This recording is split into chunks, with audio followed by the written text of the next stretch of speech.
Well, good afternoon. This is Betty Meredith, President of the International Retirement Resource Center, and I'm happy to be your session host today for the Couples Retirement Puzzle, helping couples navigate their retirement transition, the challenges and rewards, with Dorian Mintzer.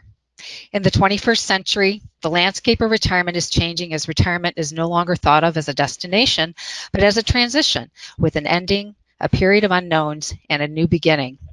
It's important for people to think about what they're retiring to rather than just what they're retiring from.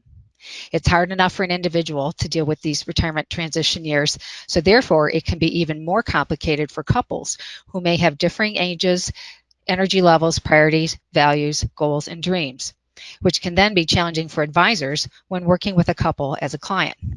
Using the framework from her book, The Couples Retirement Puzzle, Dory will help us understand some of these important conversations couples need to have and the challenges and rewards of working with couples with these important conversations. Dr. Dorian Mintzer is an experienced speaker, coach, therapist, and consultant who weaves adult development, holistic life planning, and positive psychology into programs that tap and shape her clients' energies into roadmaps for wiser, more enhanced living. She is the co-author of the award-winning book, The Couples Retirement Puzzle, and 10 must-have conversations for creating an amazing new life together. She is the co-producer of the Career Playbook, Second Half Plays, and has contributed to a number of other books such as Live Smart After Age 50 and Not Your Mother's Retirement. She is the host of a popular monthly Revolutionize Your Retirement interview with Experts series, and she's been featured in a variety of media such as the New York Times, the Wall Street Journal, USA Today, CNN Money, Forbes, NPR, ABC, Evening News, and the Today Show. And she has also given a TEDx talk focusing on embracing your bonus years. So Dory, welcome to the program today. Thank you so much for being with us, and I'll now turn it over to you. Great. Thanks so much, Betty. And it's really nice to be with all of you. And I'm looking forward to talking with all of you about the Couples Retirement Puzzle, helping couples navigate their retirement transition and the challenges and rewards, because I think there really are a lot of challenges and rewards. So there's a number of things I want to go over today. Partly, I want to start out by having a framework of the ways that the changing landscape of retirement, the changing complexity of couples in the 21st century, some of the important conversations. And I think you as financial planners, it's money, but I think most people know it's money, but it's more than money. So I want to focus on some of those other important conversations.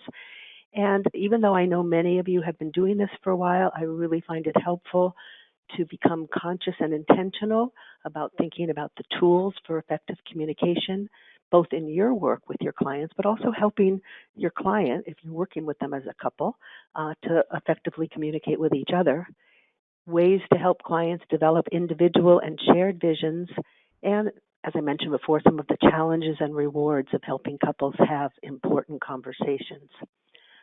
One of the things that I really like to share with people is I like to think about the concept of puzzle because it's both a noun and a verb. And if you think about it, it's not like the puzzle pieces are going to fit together like a jigsaw puzzle.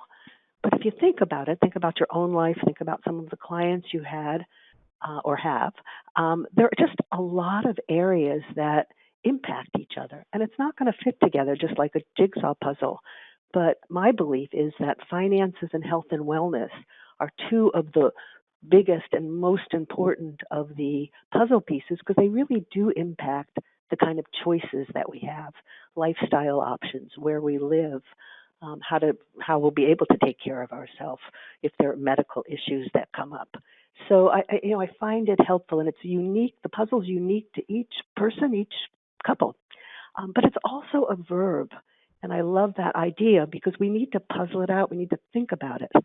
And what we'll be talking more about is it's important to help your individual clients as well as your couple clients think about what their vision is and then find ways to talk with whoever's important in their life. It can be a marriage partner, a spouse. It can be adult children, whoever's important in their life, to talk about what kind of shared vision they want to create. And the landscape of retirement really has changed. As Betty mentioned in the introduction, retirement really isn't thought of so much as a destination. It's much more a transition, and we're going to talk more about that. with endings, unknowns, new beginnings. I mean, if you think about it, not many industries have a mandatory retirement age. I mean, it still exists in some industries, but not as many, so that it can become rather daunting of, when do you retire? If you're in a relationship, do you retire at the same time, a different time? What if you still feel like you need to earn money because you don't want to outlive your money? What are ways, but you're really burnt out? What are ways to think about maybe working in different ways, working part-time, a phased retirement, an encore career? There are just many more options than there had been before. And I think one of the things to think about is that the concept of retirement, if we think about it, began more in the 1930s when life expectancy was shorter. And, people were really much more burned out because there was more industrial work. Now people are working more in offices and we live longer. Back then when Social Security started, the notion was you retire around age 62, 65, and then the expectation was that generally, people would live maybe another 5, 10 years, and the exception was people who really lived a lot longer. Now, with what's called the longevity revolution, people are expected, in many ways, to live well into their 70s, 80s, 90s, and even hundreds. Age 85 and older is the fastest growing segment of the population. So we have these bonus years now.